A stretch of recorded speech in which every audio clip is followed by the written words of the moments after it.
오전에 살펴볼 하나님의 말씀은 고린도후서 5장입니다. 고린도후서 5장 14절부터 19절까지 받들어 읽겠습니다. 그리스도의 사랑이 우리를 강권하시느니라. 이는 한 사람이 모든 사람을 위하여 죽으면 모든 사람이 죽은 것이라고 우리가 판단하기 때문이라. 그가 모든 사람을 위하여 죽으신 것은 산 자들이 이제부터는 더 이상 자신들을 위하여 살지 않고 자기들을 위하여 죽었다가 다시 살아나신 그분을 위하여 살게 하려는 것이라. 그러므로 우리가 이제부터는 아무도 육신을 따라 알지 아니하노라. 비록 우리가 육신을 따라 그리스도를 알았다 해도 이제는 더 이상 그분을 그렇게 알지 아니하노라. 그러므로 누구든지 그리스도 안에 있으면 새로운 피조물이라. 옛 것들은 지나갔으니 보라, 모든 것이 새롭게 되었도다. 모든 것이 하나님께로부터 났으며 그분께서는 예수 그리스도를 통하여 스스로 우리와 화해하셨고 화해의 직분을 우리에게 주셨으니 즉 하나님께서 그리스도 안에 계셔서 세상을 자신과 화해하게 하시며 그들의 죄과를 그들에게 돌리지 아니하시고 우리에게 화해의 말씀을 맡겨주신 것이라. 기도하겠습니다. 영원한 영광 가운데 거시며 또 전지전능하신 아버지 하나님, 오늘도 변함없이 하나님의 은혜 가운데 최상의 경배를 드릴 수 있는 모든 여건을 구비시켜 주셨습니다. 감사를 드립니다. 예수 그리스도의 보혈로 구원받고 거듭난 하나님의 자녀들이 하나님의 은혜 가운데 보호받고 진리의 지식 가운데 이르러 또 영과 진리로 하나님 앞에 경배드릴 수 있도록 인도하여 주시었습니다. 저희들의 찬송과 기도를 받으셨으며 또 손길을 받으셨습니다. 이제는 준비된 마음으로 하나님의 말씀을 듣고자 합니다. 들을 수 있는 귀를 허락하여 주시고 하나님의 말씀이 마음밭에 뿌려질 때에 견고한 믿음 허락하여 주셔서 그 말씀으로 인한 아름다운 결실의 열매 맺을 수 있도록 친히 인도해 주시길 원합니다. 저를 주님의 영으로 충만하게 채워주시며 준비한 하나님의 말씀이 마귀의 공격을 받지 않고 또 하나님의 인도하신 가운데서 정확하게 잘 전달되어질 수 있도록 사용해 주시길 원합니다. 이 시간 전체를 주님 손에 부탁드리오며 주 예수 그리스도의 이름으로 기도드렸습니다. 아멘.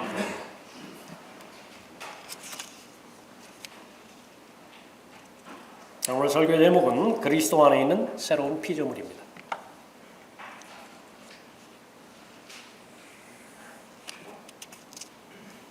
허물과 죄들 가운데 태어나서 일생을 하나님을 대적하며 살아야만 됐던 죄인들을 하나님께서 구원해 주셨지요.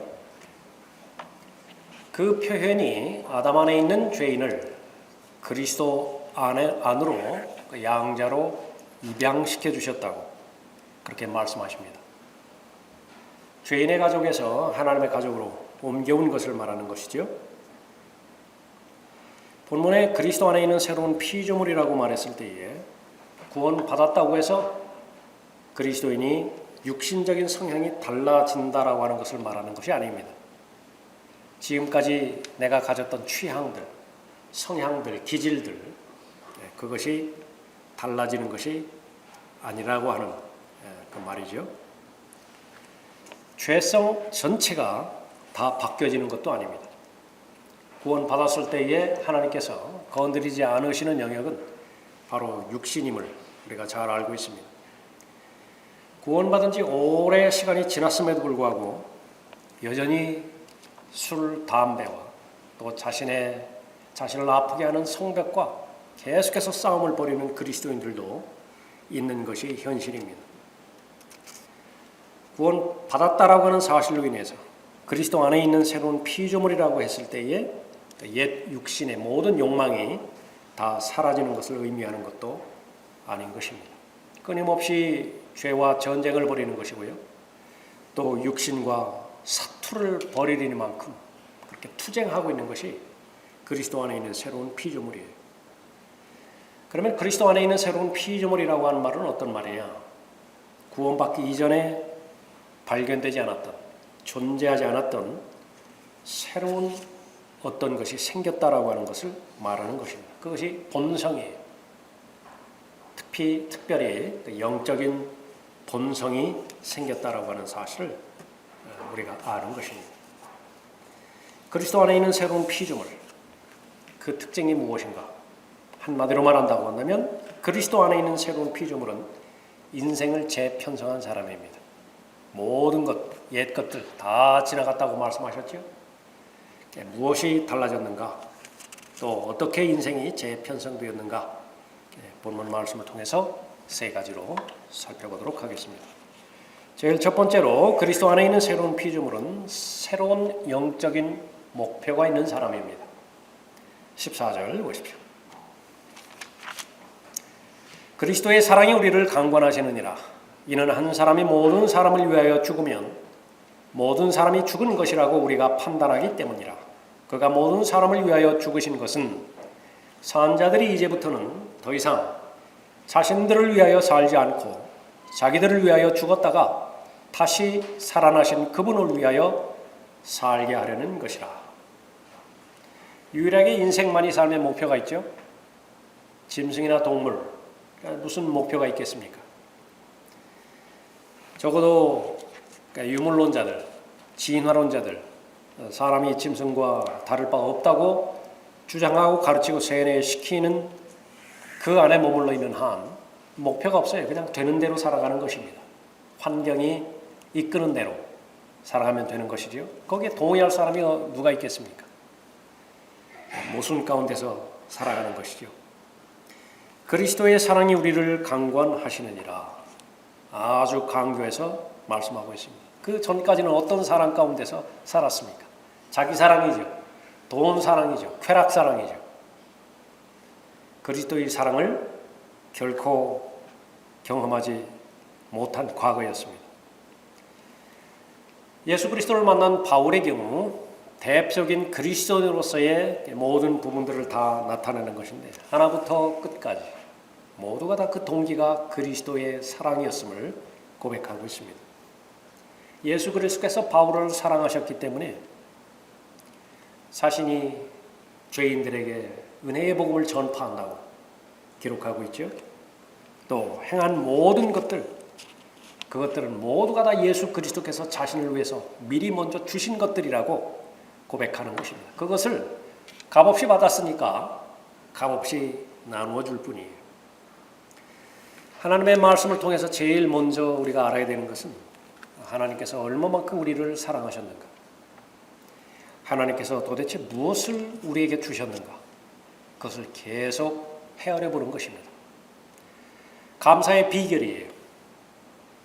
감사가 그치는 한 배교는 시간 문제입니다. 무엇에 대해서 감사할 것인가? 미리 주신 거예요. 그 하나님의 은혜를 확인하는 것이 계속해서 반복적일 때에 모든 사람들은 하나님의 진리의 말씀과 잘 동행할 수 있는 것이죠. 주님이 오신 것은 우리 때문에 오셨죠. 죄인 때문에 오셨습니다.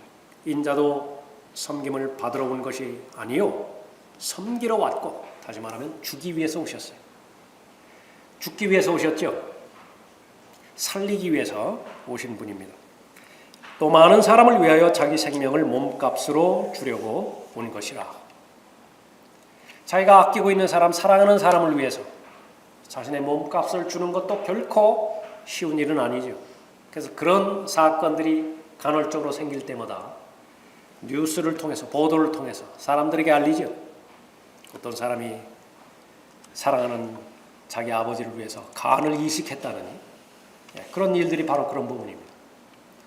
그러나 전혀 사랑스러운 대상도 아니고 가치 있는 대상도 아니고 원수일 뿐만 아니라 죄인이죠.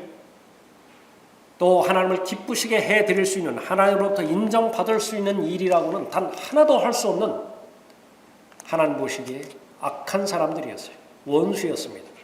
그 사람을 위해서 자기 생명을 몸값으로 주기 위해서 오신 분이 바로 예수 그리스도이십니다. 하나님의 사역은 직접적으로 속죄와 관련이 있습니다. 죄 문제를 해결하기 위해서 이 땅에 오셨습니다. 하나님의 방법은 무엇입니까? 대표성을 적용하는 것입니다. 하나님께서는 한 사람을 보세요. 그 한 사람 안에 모든 것이 다 들어있습니다. 아닌 게 아니라 사과 열매의 씨 안에요. 사과나무 전체가 다 들어있죠. 아담이라고 하는 한 사람 안에 인류 전체가 다 담겨져 있습니다. 그래서 한 사람이 범죄했을 때에 모든 사람이 다 범죄한 것입니다. 얼마나 이 부분에 대해서 동의하지 못하고 있습니까? 죄인들이. 죄는 그 사람이 저질렀는데 왜 그 책임을 제가 져야 됩니까? 하나님께서는 반대로 물어보세요. 속죄 사역은 한 사람 예수 그리스도가 행했는데 왜 네가 덕을 보느냐? 은혜는 부당한 거예요. 은혜는 공평하지 않습니다. 바로 예수 그리스도는 모든 사람을 위하여 죽으신 것이죠.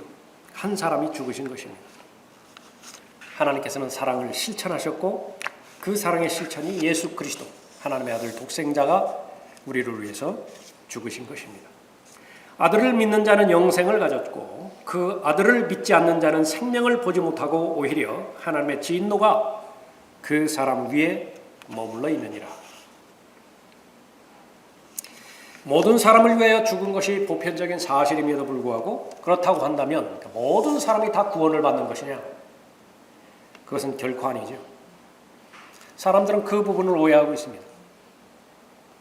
예수 그리스도께서 인류의 죄를 위해서 죽으셨다고 한다면 그 인류는 모두가 다 죄 문제가 자동적으로 해결돼야 되는 것 아닌가. 마귀의 계략이 바로 그 부분에 있죠. 그러니까 예수 그리스도를 믿기만 하고 개인적으로 영접하지 못하게 하는 것입니다. 아버지 하나님께서는 구원의 계획을 마련해 놓으셨죠. 아들 하나님께서는 그 구원의 계획을 실행하셨죠. 죽기까지 순종하신 것이에요. 성경의 예언대로 사흘 만에 부활하신 것입니다. 성령 하나님의 사역이 남으셨어요. 성령 하나님의 사역은 무엇이지요? 제일 먼저 죄가 무엇인지를 알려주는 것입니다. 예수 그리스도를 믿지 않는 것이 죄예요. 성령 하나님께서 이 부분을 가르쳐 주시지 않는다고 한다면 어떤 세상 철학과 세상 종교를 통해서도 그 진리를 깨닫지 못하는 것입니다.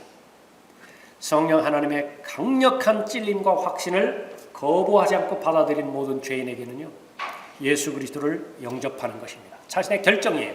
의지적인 결단을 통해서 하나님께서 이루어 주신 속죄 사역을 자신의 것으로 받아들이는 것이지요. 성령 하나님의 사역입니다. 따라서 성령 하나님의 역사 없이는 어떤 사람도 예수를 주라고 고백할 수 없어요. 예수를 주라고 신할 수 없는 것입니다. 예수님은 죄인들을 대표해서 십자가에서 죽으셨습니다. 유일한 분이세요. 예수 그리스도를 제외하고 배제시키고 어떠한 사람이 죄인을 대표해서 죽을 수 있습니까? 4대 성인이 가능한가요? 그것은 불가능해요. 유일하게 죄가 없어야 되죠. 유일하게 죄 없는 완벽한 삶을 사셔야 되죠. 자신의 죄 때문에 죽어서도 안 돼요. 그분이 바로 예수 그리스도이십니다. 모든 사람은 자신의 죄 문제도 감당하지 못해요. 그러니까 예수 그리스도는 바로 죄인들을 위해서 자신의 생명을 몸값으로 주시기 위해서 오셨습니다. 그 사실을 깨달은 사람이 그리스도 안에 있는 새로운 피조물입니다. 그 사랑이, 하나님의 사랑이 바로 자신을 향한 사랑임을 깨달았을 때에 인생은 재편성됩니다. 새로운 목표를 하나님께서 주시는데 거부할 이유가 없어요. 그것은 가장 좋은 목표이기 때문에 그렇습니다. 그것은 나한테 있어서 최상의 목표이기 때문에 그런 것이죠. 그리스도를 위해서 살아가는 목표가 생긴 것입니다. 그가 모든 사람을 위하여 죽으신 것은 산자들이 이제부터는 더 이상 자신들을 위하여 살지 않고 자신들을 위한 삶은 결과가 어땠습니까? 보기에는 좋아 보이죠. 먹음직스러워 보이죠. 그러나 실체는 무엇이었습니까? 계속해서 가시채를 걷어차는 거예요. 그것이 바로 자신을 위한 삶이었었죠. 그러나 이제 그런 삶을 더 이상 살 필요가 없습니다. 이제부터는 더 이상 자신들을 위하여 살지 않고 자기들을 위하여 죽었다가 다시 살아나신 그분을 위하여 살게 하려는 것이라. 그분은 주는 분이세요. 의와 화평과 기쁨을 주시는 분이십니다. 세상에서는 얻을 수 없어요. 그분을 위해서 살겠다라고 하나님의 목표를 감사함으로 받아들였을 때에 새로운 목표가 설정이 되어지며 그 혜택을 모두가 다 누리는 것입니다. 그 사랑을 받은 사람, 그리스도의 사랑이 우리를 강권하신다고 말하고 있죠. 나를 움직이는 동기가 있습니다. 나를 움직이는 기본적인 힘이 있어요. 세상 사람들을 움직이는 것, 그건 돈 사랑이에요. 쾌락 사랑입니다. 욕망 실현이에요. 그러니까 밤잠 안 자도 견딘다고요. 아무리 많은 모욕과 수치를 당한다 하더라도요, 꿋꿋하게 견뎌낸다고. 어떤 힘이 그것을 견뎌내게 만드는 것입니까? 그것은 바로 육신의 정욕과 안목의 정욕과 생의 자랑 아니겠어요? 그리스도인의 경우에는 어떻습니까? 도대체 어떠한 힘이 그 사람 안에 작용하기에 죽기까지 신실하게 순종할 수 있습니까? 세상이 감당할 수 없는 사람이라고 성경에 기록하고 있죠. 그리스도의 사랑입니다. 그리스도의 사랑이 그 사람을 움직이는 것이에요. 그리스도의 사랑이 강권하신다고 말씀하는 것이죠. 그 사랑을 깨닫기 전에는 어떤 반응도 없습니다. 그러나 그 깨달은 후에는 이제 가만히 있지 못해요. 여러분의 경험이죠. 여러분의 감정이죠. 가만히 있지 못합니다. 어떤 방법과 어떠한 과정을 통해서든 그분을 만나려고 하는 거예요. 그분과 교제를 가지려고 하는 것이죠. 인격적인 관계가 더 깊어졌으면 하는 그런 바람이 생기는 것입니다. 십자가를 안 한다고 하는 수많은 사람들, 고백하는 사람들이 있죠. 그런데 정작 그 사람의 삶을, 마음을 움직이는 그 동기가 그리스도의 사랑이 아니라고 한다면 그 믿음은 형식적이에요. 그 믿음은 맹목적인 그런 믿음인 것입니다. 고린도후서 6장에서 은혜를 헛되이 받는 것에 대해서 아주 심각하게 경고하고 있습니다. 이제 우리는 그와 함께 일하는 자들로서 너희에게 권고하노니 너희는 하나님의 은혜를 헛되이 받지 말라. 순수한 하나님의 사랑을 계산적으로 왜곡해서 받아들일 때에요, 그 하나님의 은혜는 헛되게 되어버려요. 누가 하나님의 순수한 그 사랑과 은혜를 계산적으로 이기적으로 받아들이는 것입니까? 바로 육신적인 사람들이 아직까지도 인생에 본래 가졌던 목표가 재편성되지 못한 사람들이에요. 무엇 때문에 경배에 참여하는 것인가? 무엇 때문에 하나님의 진리의 말씀에 이르려고 하는 것인가? 무엇 때문에 또 하나님의 사역에 참여하는 것인가? 본인이 스스로 확인했을 때에 그리스도의 사랑이 강권한 것이 확인되지 않았다고 한다면요, 더 이상 나가면 안 돼요. 그 자리에서 멈추고 다시 성경으로 돌아가야 됩니다. 15절로 돌아가야 되는 것이에요. 그가 모든 사람을 위하여 죽으신 것은 산자들이 이제부터는 더 이상 자신들을 위하여 살지 않고 자기들을 위하여 죽었다가 다시 살아나신 그분을 위하여 살게 하려는 것이라. 이 부분이 잘못되었다고 한다면요, 하나님의 말씀에 대한 열정이 사라지는 것은 너무나 분명한 사실입니다. 진정성도 없어져요. 그래서 요즘은 특히 진정성이 의심받는 시기죠. 강단에서 순수한 동기가 되어서 말씀을 증거하기가 점점 더 힘들어지는 것입니다. 교회에 나오라는 소리구나, 돈 내라는 소리구나. 헌신에 관련된 부분에 있어서도 헌신은 성경적인 설교이고 가르침임에 분명하죠. 그러나 점점 더 그러한 가르침, 그런 설교를 하기가 힘들어지는 시대에 살아가고 있는 것입니다. 그럴수록 더욱더 모든 그리스도인은 그리스도의 사랑에 더 가까이 다가가야 되는 것입니다. 다시 한번 첫사랑을 확인하고 그 첫사랑이 근거가 되어서 오늘 이 시간에까지 내가 오게 되었는가 살펴봐야 되는 것입니다. 그 기간이 오래 방치되면요, 회복 불능의 결론까지 오게 될 수도 있는 것입니다. 영적으로 지치고 허덕일 수 있어요. 그러나 그때그때 바로잡아야 됩니다. 사실을 사실대로 확인하고 하나님의 은혜의 능력에 입각해서 은혜의 보좌 앞으로 다시 나가야 돼요. 알고 있음에도 불구하고 자신의 마음을 계속해서 방치하면 은혜를 헛되이 받은 자들에 대한 경고로 자신이 남게 되는 것입니다. 자기 자신에 대해서 계속해서 살펴봐야 되는 것입니다. 나는 무엇을 위해서 살아가고 있는 것인가? 나는 누구를 위해서 살아가고 있는 것인가? 영적으로 어려움 당하고 기도해봐도 그것이 회복이 안 되어지고 또 그 기간이 너무 오랫동안 방치되었다고 그렇게 여겨진다고 한다면 나는 혹 하나님의 은혜를 남용한 사람은 아닌 것인가? 다시 한번 확인해 보아야 되는 것입니다. 예수 그리스도 안에 있는 사람, 새로운 피조물이라고 말씀하셨습니다. 옛 것들은 다 지나갔어요. 이제 새로운 피조물입니다. 그 새로운 피조물이라고 하는 말은 인생을 재편성했다 그 말이죠.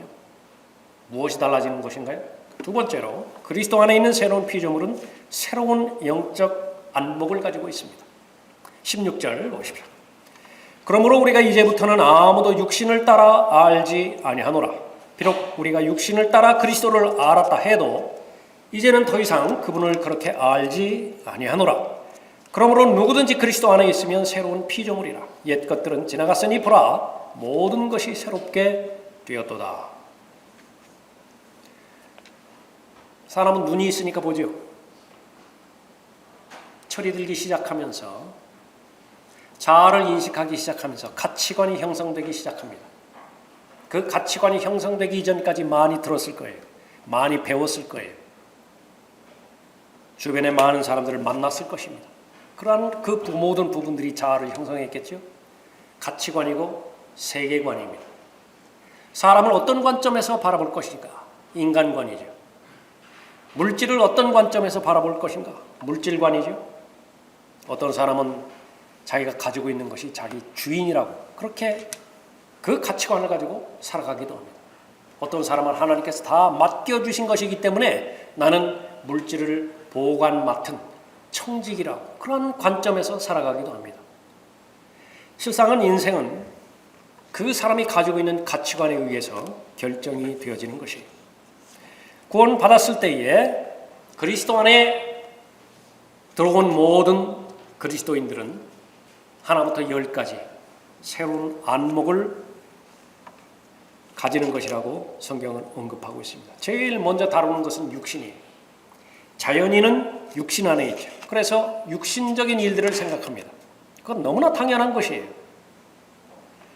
하늘에 적응하기 위해서는 하늘의 상황에 적합한 체형을 가지고 있어야 되죠. 새들은 아무런 부담 없이 거부감 없이 하늘을 날아다니고 있는 것입니다. 물고기들 역시 마찬가지죠.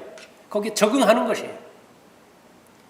우리가 육체를 가지고 있고 육신을 가지고 있다고 한다면 당연하게 육신적인 일들을 생각하는 것입니다. 그러나 그 첫 번째 사람이 잘못된 상태에서 후손을 낳기 시작했죠. 원하지 않는 유전자를 가지고 태어나는 것입니다. 그 결과는 죄와 사망과 하나님의 심판, 더 나아가서 지옥의 영원한 형벌입니다. 반드시 벗어나야 돼요. 반드시 구출되어야만 되는 것입니다. 변화받아야만 되는 것이지요. 바로 그 목적으로 예수 그리스도께서 이 땅에 오셨고 성령 하나님께서 내주하시는 목적이 바로 거기에 있는 것입니다. 그러나 하나님의 영이 너희 안에 거하시면 너희가 육신 안에 있지 아니하고 성령 안에 있나니 이제 누구든지 그리스도의 영이 없으면 그의 사람이 아니니라. 하나님의 영은 하나님의 일들만 생각하게 하죠. 반면에 육신은요, 육신의 일들을 생각하게 하는 것입니다.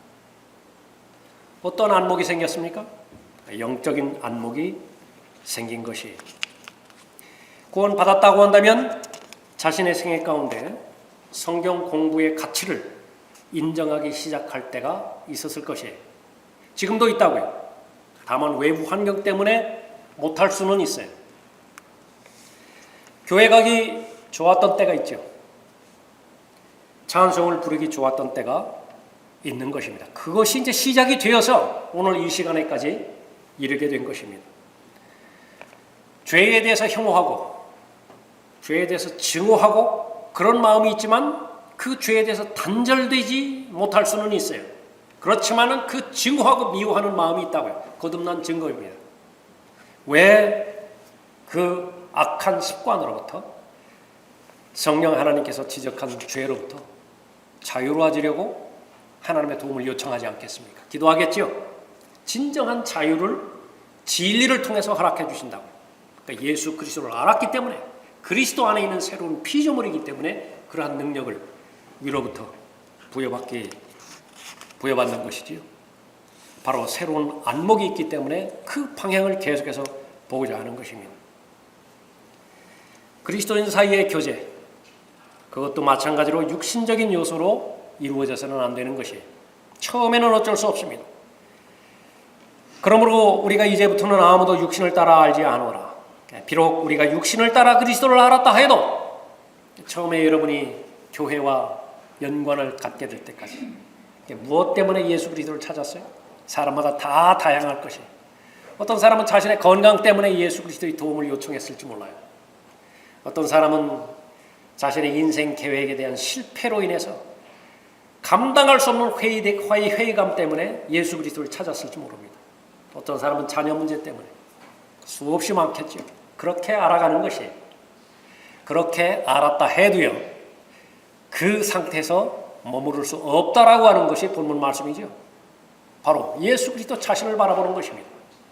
예수 그리스도께서 어떠한 동기와 목적으로 이 세상에 오셨는가, 그것을 알고 일치시키라는 것이죠. 구원받은 한 사람 한 사람에 대한 예수 그리스도의 목적이 무엇인가, 이제 그 목적으로 전향하라는 것이죠. 인생을 재편성하라는 것입니다. 그러면 그리스도를 얻은 거예요. 그리스도 안에 있는 것입니다. 새로운 피조물이죠. 그러나 계속해서 그 육신 안에 머물러 있다고 한다면 구원받은 의미가 없어요. 단 하나밖에 변화된 사실이 없죠. 언제라도 죽으면 하늘나라에 가는 것입니다. 지옥에 가지 않아요. 그 한 가지 사실을 제외하고는 구원받기 이전의 삶이나 차별이 있는 것이 단 하나도 없는 것입니다. 우리가 보고 들은 것을 너희에게 전함은 너희도 우리와 교제를 갖게 하려는 것이니 참으로 우리의 교제는 아버지와 그의 아들 예수 그리스도와 함께하는 것이라. 그 전에는 어떤 관계였습니까? 원수 관계였어요. 대적하는 관계였습니다. 예수 그리스도의 속죄 사역으로 말미암아서 이제 화해의 길이 열렸어요. 화해하라. 그 말씀에 순종했을 때에 이제 하나님을 아버지라 부를 수 있죠. 예수 그리스도를 구주로, 삶의 주님으로 부를 수가 있는 것입니다. 우리가 너희에게 이런 것들을 쓰면 너희의 기쁨이 충만하게 하려는 것이라. 하나님께서는 하나님의 자녀들을 학대하고 밖에 나가서 갖은 고충을 다 겪으면서 하나님을 위해서 일하라고 그렇게 내보내는 폭군 아버지가 결코 아니에요. 자신의 모든 것을 다 주시되 자신의 생명까지도 주신 분 아니겠어요? 자녀가 기쁨을 소유하며 기쁨을 누리며 살아가기를 원하는 것입니다. 조건은 무엇입니까? 그리스도 안에 있는 새로운 피조물로서 자신의 삶을 인정하라는 것이에요. 하나님께서 계획해 주시는 인생의 계획에 들어와서 인생을 재편성하라는 것입니다. 그리스도 안에 있는 생명은 영적인 생명이에요. 그리스도인이 사는 삶은 물질을 추구하는 삶이 아닌 것은 너무나 분명한 것입니다. 세상적인 권력과 또 자아실현의 욕망을 추구하는 것이 아닌 것은 너무나 분명한 것이지요. 하나님께서 필요한 모든 것을 다 주시되 그 목적은 성도를 세우는 데 있다고 말씀하십니다. 온전하게 성장시키기 위해서 필요한 모든 것들을 다 주셨다고 말씀하셨어요. 물질이면 물질 주시고요. 은사면 은사 주시고요. 심지어 사람이면 사람도 주시는 것이에요. 목사와 교사를 주신 목적이 거기에 있다고. 믿음의 동역자를 주신 목적이 거기에 있고 동료를 주신 목적이 거기에 있는 것입니다. 성도들을 온전케 하기 위해서 주신 것이에요. 그리스도 안에 있는 새로운 피조물, 영적인 안목이 있어야 됩니다. 지금까지는 육신적인 것으로 시작했을지 몰라요. 그러나 계속해서 추구하는 것은 이제 영적인 가치를 위해서 계속 나가야 되는 것이죠. 여러분이 두 사람, 세 사람 모여서 모임을 형성하고 있죠. 정기적인 모임도 나오죠. 그 모임의 결과 예수 그리스도를 더 잘 알아가고 있습니까? 영적인 안목을 가지고 계신 거예요. 말씀에 더 애착을 갖게 만드나요? 그 모임이, 그 교제가 영적인 안목을 지닌 것입니다. 재림을 더 사모합니까? 산소망이라고까지 말씀하셨는데, 그렇다고 한다면 영적인 안목을 갖게 하는 것이에요. 세상으로부터 분리하는데 그리 어렵지 않을 것이라고. 세상으로부터 선별되어서 자신을 지키는 데 있어서 하나님께서 주시는 사명감 가운데 잘 살아갈 것이라고. 그리스도 안에 있는 새로운 피조물, 구원받은 사람이죠. 거듭난 사람입니다. 하나님께서는 그 사람을 새로운 피조물이라고 불러주셨는데 인생이 재편성되었다라고 하는 의미입니다. 마지막 세 번째로 새로운 영적 의무가 있는 사람이에요. 18절 보십시오. 모든 것이 하나님께로부터 났으며 그분께서는 예수 그리스도를 통하여 스스로 우리와 화해하셨고, 왜요? 직분을 주시기 위해서. 화해의 직분을 우리에게 주셨으니 즉 하나님께서 그리스도 안에 계셔서 세상을 자신과 화해하게 하시며 그들의 죄과를 그들에게 돌리지 아니하시고 우리에게 화해의 말씀을 맡겨주신 것이라. 여러분의 삶을 사는 데 있어서 부인할 수 없는 사람들이 있지요. 그 사람을 부인하면 내가 설명이 안 돼요. 누구죠? 제일 첫 번째는 부모님 아니겠어요? 부모님 부인하고 내가 어떻게 하나요? 그렇다고 그럼에도 불구하고 연을 끈차고 대드는 사람들이 있다고. 끊어지나요? 그런데 부인할 수 없는 그 사람과의 관계가 원수지간이에요. 원수도 그런 원수가 없어요. 사는 게 지옥이죠. 뭐를 해본들 그 불편한 마음이 해소될 수 있습니까? 불가능해요. 그건 끝까지 안고 가는 것입니다. 얼마나 가까운 친척들이 있습니까? 얼마나 가까운 친구들이 있어요. 얼마나 믿고 신뢰했던 믿음의 대상들이 있어요. 그러니까 배신당했죠. 내가 배신했죠. 그 관계가 지금도 남아 있습니다. 사는 게 지옥이라고요. 무엇을 먹은들, 무엇을 입는들 그 마음의 상태가 어떻게 회복이 되겠습니까? 그런데 어느 날에요. 아주 기적적인 방법으로 화해가 된 거예요. 눈물, 콧물 흘리면서 서로 부둥켜 안고 그 다음에 무엇이 부럽죠? 여기가 하늘나라 아니에요. 하나님과 나와의 관계예요. 그것을 무한 확장한 것이 하나님과 나와의 관계예요. 하나님과 원수된 관계에 지내다가 이제 화해 길이 열렸어요. 이제는 화해가 이루어진 것입니다. 그보다 더 마음의 화평을 누리는 그 관계가 어디 있습니까? 그 화해예요. 즉 하나님께서 그리스도 안에 계셔서 세상과 자신을 화해하게 하시며 그들의 죄과를 그들에게 돌리지 아니하시고 우리에게 화해의 말씀을 맡겨주신 것이라. 어떻게 하면 그 사람으로부터 용서를 받을 수 있을까? 그러나 그것은 내가 그 사람이라 하더라도 나를 용서하는 것이 불가능해요. 너무나 막중한 죄의 짐 때문에 감히 다가서지도 못하죠. 안부도 전하지 못하죠. 어느 날 소식을 전해놓은 것입니다. 말끔히 다 용서한 지가 언젠데 아직까지도 걸어가고 있는 거냐. 너를 찾기 위해서 그렇게 사방팔방 수소문하고 있는데 이제야 나타나느냐고. 마치 누가복음 15장에서 잃어버린 아들의 심정과 같을 것이. 이미 다 용서해버렸다고. 나가는 그때부터 아버지는 이미 다 용서하셨다고. 얼마나 많이 세월이 흘렀을까요? 얼마나 많이 죄의 무거운 짐 가운데서 자신을 짓눌렀을까요? 아버지를 만나자마자 아버지가 먼저 달려오잖아요. 화해입니다.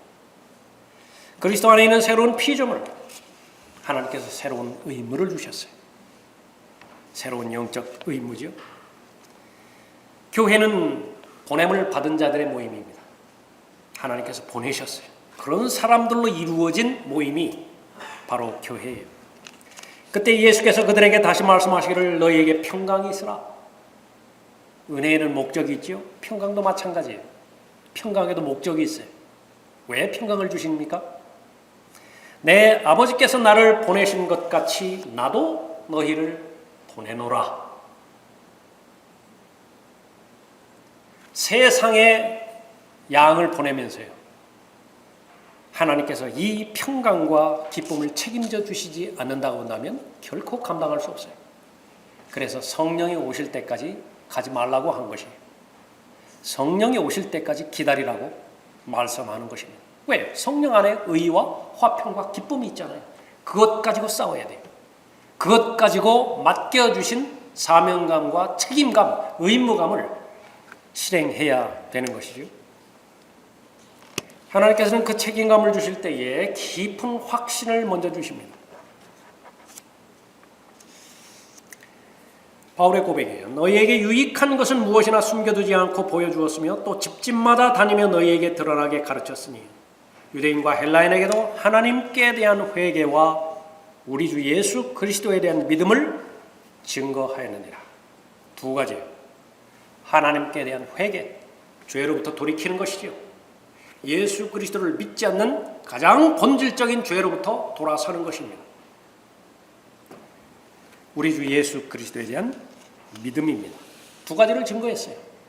하나님께 대한 회개를 증거했고 예수 그리스도에 대한 믿음을 증거했습니다. 이것이 구원이에요.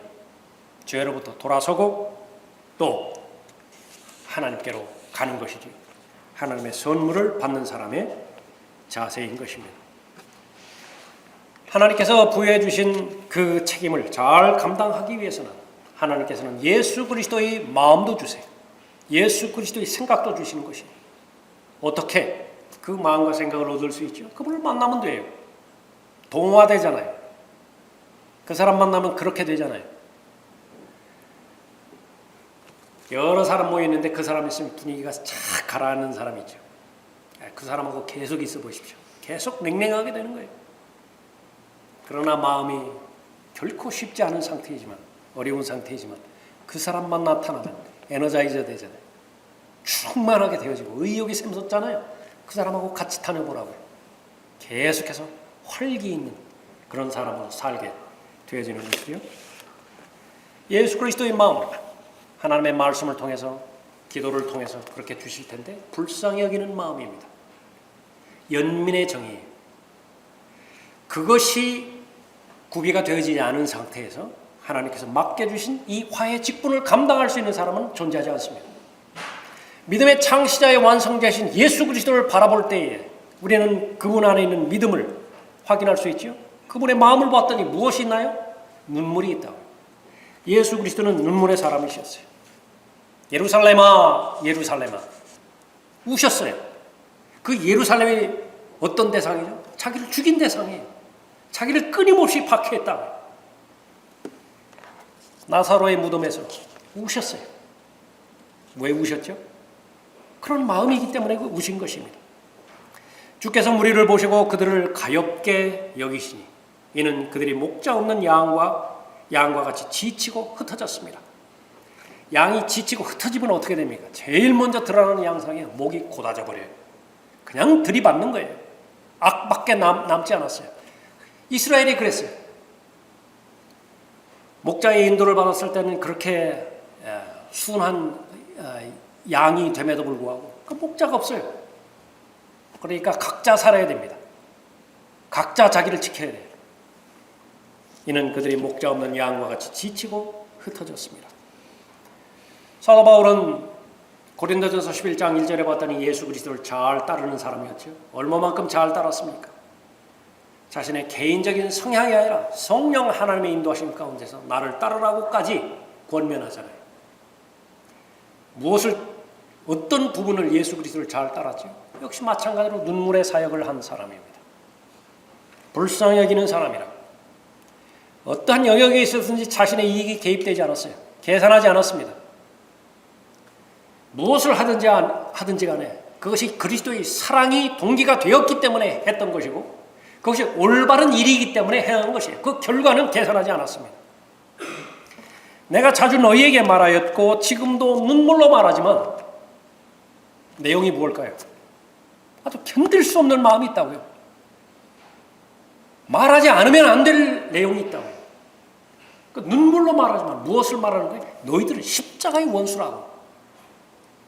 눈물로 말하는 내용이 그것이에요. 왜 십자가를 대적하는 것이냐고. 나에게 가해진 유대인의 계략으로 인하여 온갖 마음의 겸손과 많은 눈물과 시련으로 주를 섬겼노라. 역시 마찬가지예요. 유대인의 계략으로 사역이 방해받았을 때 하나님 앞에서는 늘 발견되는 것이 겸손이었고 눈물이었고 시련이었어요. 주를 섬겼노라 언급하고 있습니다. 유대인의 공격은 이방인의 공격보다 더 심했죠. 그 유대인을 바라보는 바울의 마음은요, 큰 근심이 있다고 고백합니다. 그치지 않는 슬픔이 있다고 고백하는 것이에요. 이것은 개인의 성향으로는 불가능하죠. 위로부터 한없이 부어주신 거예요. 무엇을요? 불쌍히 여기는 마음, 가엾게 여기는 마음을, 연민의 정을.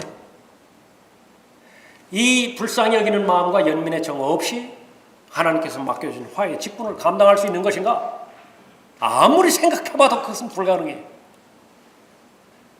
언제 이 화해의 직분을 감당하기가 가장 쉽습니까?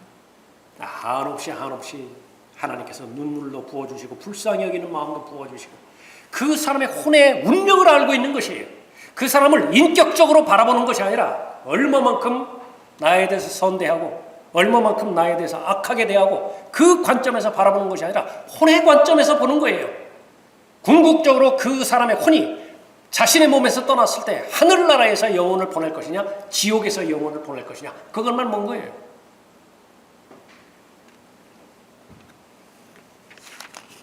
바로 바울의 마음이기도 했죠. 눈물로 씨를 뿌리는 자들은 기쁨으로 거두리로다. 귀한 씨를 가지고 나가서 우는 자는 정령 기쁨으로 그의 단들을 가지고 돌아오리로다. 우리는 동역자지요. 그 씨에는 열정이 있습니다. 사랑이 있습니다. 아주 뜨거워요. 은혜의 복음입니다. 그런데 그것을 얼음 용기에 담아놓으면 어떻게 돼요? 어떻게 그 온기를 느끼겠어요? 그런 말씀입니다. 눈물로 씨를 뿌리는 자들 약속합니다. 기쁨으로 거두리로다. 귀한 씨를 가지고 나가서 우는 자는 정령 기쁨으로 그의 단들을 가지고 돌아오리라 말씀하고 있습니다. 그 사람이 왜 책임감이 없겠습니까? 그러므로 내가 오늘 너희에게 증거하노니 모든 사람의 피로부터 내가 깨끗하니 이는 내가 하나님의 모든 계획을 조금도 주저함이 없이 너희에게 전해 주었습니다. 혼을 이겨오는 사람, 그리스도인이죠. 소울 위너입니다. 동시에 그것은 경고하는 사람이라고도 말씀드렸죠. 경고하는 것, 워닝하는 것이에요. 소울 워너예요. 똑같은 사람이에요. 경고하는 것입니다. 내가 악인에게 말하기를 너는 반드시 죽으리라 할 때 내가 그에게 경고도 주지 아니하고 그 악인에게 그의 악한 길에서 떠나라고 경고하여 그의 생명을 구하라고 말하지도 아니하면 바로 그 악인은 그의 죄악 가운데서 죽을 것이나 나는 내 손에서 그의 피를 요구하리라. 얼마만큼 심각한 문제였다고 한다면 하나님께서 이렇게 강력하게 경고하셨겠습니까? 모든 죄인은 아담 안에 있었습니다. 한 번 죽을 수밖에 없고 그 다음에 하나님의 심판에 따라서 지옥의 영원한 형벌을 받을 수밖에 없던 잃어버린 자였어요. 저주받은 죄인들이었습니다. 이해할 수 없고 또 측량할 수 없는 하나님의 은혜에 의해서 예수 그리스도 안으로 옮겨졌죠. 입양되었죠. 그리스도 안에 위치하게 되어 있습니다. 우리가 서 있는 영적인 위치예요. 영적인 상태가 아니라 한 번 그리스도 안에 들어와 있다고 한다면 그 사실은 변함이 없습니다. 새로운 피조물입니다. 이제 그리스도의 사랑이 그 사람을 움직이는 새로운 인생이 시작되었는데 모든 것이 다 재편성되는 것이에요. 그 가운데 하나가요. 국가에 대한 책임감이 있었죠. 가족에 대한 책임감이 있었죠. 나에 대한 책임감이 있었죠. 그 모든 것 위에 예수 그리스도로 말미암은 책임감이 하나 더 생긴 것입니다. 영적인 의무감이에요. 그것을 여러분이 지니셨다고 한다면 여러분의 달려갈 길을 바울의 고백처럼 기쁨으로 달려갈 것이라고. 설령 그 은혜의 복음을 증거하기 위해서 어떠한 악한 일이 여러분을 공격한다 하더라도, 여러분의 현실을 압박한다 하더라도 전혀 개의치 않을 것입니다. 왜 그렇습니까? 그 공격의 힘보다 내 안에서 역사하는 하나님의 은혜와 그리스도의 사랑의 힘이 비교할 수 없을 정도로 더 강력하기 때문에 그렇죠. 그 능력을 부여받은 사람이 바로 그리스도 안에 있는 새로운 피조물입니다.